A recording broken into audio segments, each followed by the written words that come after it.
Hi friends, IAS ಅಧಿಕಾರಿ ಶಾಲಿನಿ ರಜನೀಶ್ ವಿರುದ್ಧ BJP MLC Ravikumar ಅವಹೇಳನಕಾರಿ ಹೇಳಿಕೆ ಕೊಟ್ಟಿದ್ದಾರೆ.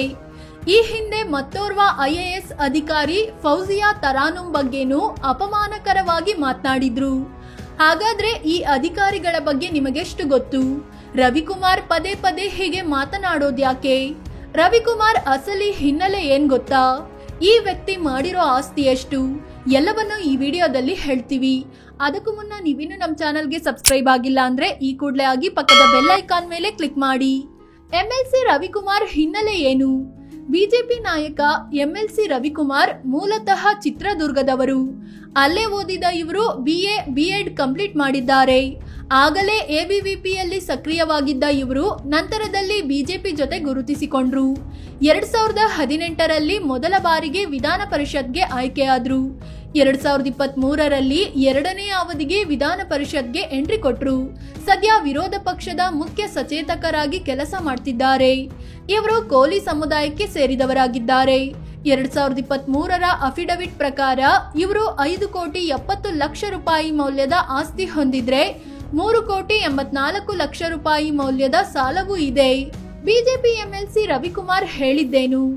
ವಿಧಾನಸೌಧದ ಬಳಿ ನಡೆದ ಪ್ರತಿಭಟನೆಯಲ್ಲಿ ಬಿಜೆಪಿ ಎಂಎಲ್ಸಿ ರವಿಕುಮಾರ್ ಮಾತನಾಡಿದ್ರು. ಈ ವೇಳೆ ರಾಜ್ಯ ಸರ್ಕಾರದ ಮುಖ್ಯ ಕಾರ್ಯದರ್ಶಿ ಶಾಲಿನಿ ರಜನೀಶ್ ರಾತ್ರಿ ಇಡೀ ರಾಜ್ಯ ಸರ್ಕಾರಕ್ಕಾಗಿ ಮತ್ತು ಇಡೀ ದಿನ ಮುಖ್ಯಮಂತ್ರಿಗಾಗಿ ಕೆಲಸ ಮಾಡ್ತಾರೆ ಅಂತ ಹೇಳಿಕೆ ಕೊಟ್ಟಿದ್ರು. ಇದೀಗ ಈ ಸಂಬಂಧ ಎಫ್ಐಆರ್ ಕೂಡ ದಾಖಲಾಗಿದೆ. ಇನ್ನು 1 ತಿಂಗಳ ಹಿಂದೆಯಷ್ಟೇ ಕಲಬುರಗಿ ಡಿಸಿ ಫೌಜಿಯಾ ತರಾನುಂ ಬಗ್ಗೆಯೂ ಮಾತನಾಡಿದ್ದ ರವಿಕುಮಾರ್, ಕಲಬುರಗಿ ಭಾರತದಲ್ಲಿದೆಯೋ ಪಾಕಿಸ್ತಾನದಲ್ಲಿದೆಯೋ ಗೊತ್ತಾಗ್ತಿಲ್ಲ, ಡಿಸಿ ಕೂಡ ಸರ್ಕಾರ ಹೇಳಿದಂತೆ ಕೇಳ್ತಿದ್ದಾರೆ.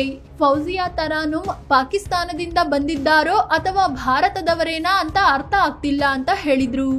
ಇದು ದೊಡ್ಡ ಮಟ್ಟದಲ್ಲಿ ಸುದ್ದಿಯಾಗಿ ರವಿಕುಮಾರ್ ವಿರುದ್ಧ ಕೇಸ್ ಕೂಡ ದಾಖಲಾಗಿದೆ. ಹೈಕೋರ್ಟ್ ಕೂಡ ರವಿಕುಮಾರ್ಗೆ ಚೀಮಾರಿ ಹಾಕಿತ್ತು.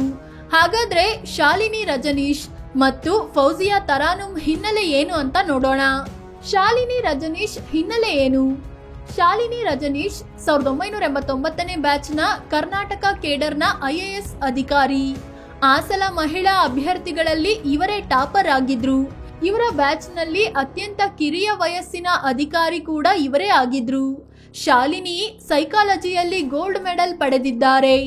ಆಸ್ಟ್ರೇಲಿಯಾದಲ್ಲಿ ಎಂಬಿಎ ಮಾಡಿದ್ದ ಇವರು ಗ್ರಾಮೀಣಾಭಿವೃದ್ಧಿ ವಿಚಾರದಲ್ಲಿ PhD ಕೂಡ ಮುಗಿಸಿದ್ದಾರೆ.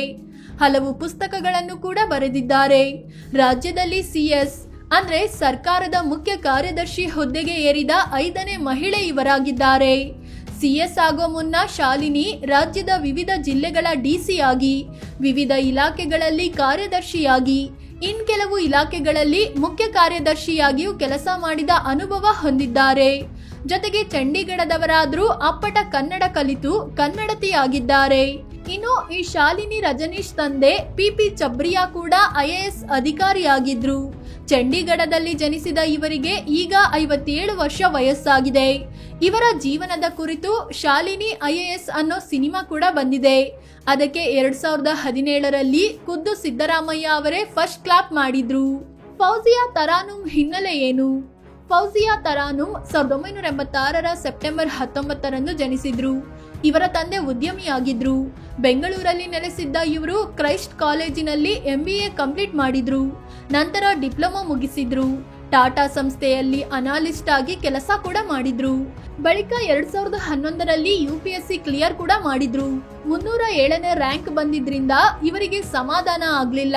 ಹೀಗಾಗಿ 2014ರಲ್ಲಿ ಮತ್ತೆ UPSC ಪರೀಕ್ಷೆ ಬರೆದು ಪಾಸ್ ಮಾಡಿದ್ರು. ಹೀಗಾಗಿ 2014ರಲ್ಲಿ ಮತ್ತೆ UPSC ಪರೀಕ್ಷೆ ಬರೆದು ಪಾಸ್ ಆದ್ರು. ಈ ಸಲ ಫೌಜಿಯಾ 31ನೇ ರ್ಯಾಂಕ್ ಪಡ್ಕೊಂಡಿದ್ರು. ನಂತರ 2015ನೇ ಬ್ಯಾಚ್ನ ಕರ್ನಾಟಕ ಕೇಡರ್ ಅಧಿಕಾರಿಯಾಗಿ ಸೇವೆ ಶುರು ಮಾಡಿದ್ರು. ಕಲಬುರಗಿ ಮುನಿಸಿಪಾಲಿಟಿಯ ಕಮಿಷನರ್ ಆಗಿ, ವಿವಿಧ ಜಿಲ್ಲೆಗಳ ಜಿಲ್ಲಾ ಪಂಚಾಯಿತಿ CEO ಆಗಿ ಕೆಲಸ ಮಾಡಿದ್ದಾರೆ. ಬಳಿಕ ಕರ್ನಾಟಕ ಲೋಕಸೇವಾ ಆಯೋಗದ ಪರೀಕ್ಷಾ ನಿಯಂತ್ರಕರಾಗಿ ಕಾರ್ಯನಿರ್ವಹಿಸಿದ್ರು. 2023ರಿಂದ ಕಲಬುರಗಿಯಲ್ಲಿ ಜಿಲ್ಲಾಧಿಕಾರಿಯಾಗಿ ಸೇವೆ ಸಲ್ಲಿಸುತ್ತಿದ್ದಾರೆ. ಮೊದಲು ಇವರಿಗೆ ಕನ್ನಡ ಸರಿಯಾಗಿ ಬರ್ತಿರ್ಲಿಲ್ಲ. ಐಎಎಸ್ ಆದ ಬಳಿಕ ಇವರು ಕೆಲವೇ ವರ್ಷಗಳಲ್ಲಿ ಕನ್ನಡ ಕಲ್ತ್ಕೊಂಡ್ರು. ಇವರು ಸಿಇಒ ಆಗಿದ್ದಾಗ SSLC ಫಲಿತಾಂಶದಲ್ಲಿ ಚಿಕ್ಕಬಳ್ಳಾಪುರ ರಾಜ್ಯಕ್ಕೆ ನಂಬರ್ 1 ಸ್ಥಾನ ಪಡ್ಕೊಂಡಿತ್ತು. ಸದ್ಯ ಇವರಿಗೆ 39 ವರ್ಷ ವಯಸ್ಸಾಗಿದ್ರು ಕೆಲಸಕ್ಕೆ ತೊಂದರೆ ಆಗುತ್ತೆ ಅನ್ನೋ ಒಂದೇ ಒಂದು ಕಾರಣಕ್ಕೆ ಇನ್ನೂ ಮದುವೆ ಆಗಿಲ್ಲ. ಫ್ರೆಂಡ್ಸ್, ಇಂಥ ನಿಷ್ಠಾವಂತ ಮತ್ತು ಪ್ರಾಮಾಣಿಕ ಅಧಿಕಾರಿಗಳ ಬಗ್ಗೆ ರಾಜಕಾರಣಿ ರವಿಕುಮಾರ್ ಅವಹೇಳನಕಾರಿಯಾಗಿ ಮಾತನಾಡಿದ್ದಾರೆ.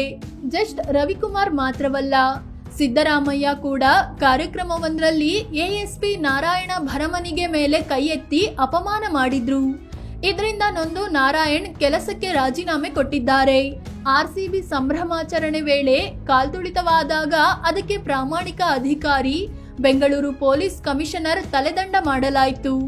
ಇವುಗಳು ರಾಜಕಾರಣಿಗಳು ಅಧಿಕಾರಿಗಳನ್ನ ಹೇಗೆ ನಡೆಸಿಕೊಳ್ತಿದ್ದಾರೆ ಅನ್ನೋದಕ್ಕೆ ಸ್ಪಷ್ಟ ಉದಾಹರಣೆಯಾಗಿದೆ. ಇದು ಬದಲಾಗಬೇಕು ಅನ್ನೋದು ನಮ್ಮ ಆಶಯ. ಈ ಬಗ್ಗೆ ನಿಮಗೇನ್ ಅನ್ಸುತ್ತೆ ಅಂತ ಕಾಮೆಂಟ್ ಮಾಡಿ ಹೇಳಿ. ಅದೇ ರೀತಿ ನೀವಿನ್ನೂ ನಮ್ಮ ಚಾನಲ್ಗೆ ಸಬ್ಸ್ಕ್ರೈಬ್ ಆಗಿಲ್ಲ ಅಂದ್ರೆ ಈ ಕೂಡಲೇ ಆಗಿ ಪಕ್ಕದ ಬೆಲ್ ಐಕಾನ್ ಮೇಲೆ ಕ್ಲಿಕ್ ಮಾಡಿ. ಧನ್ಯವಾದ.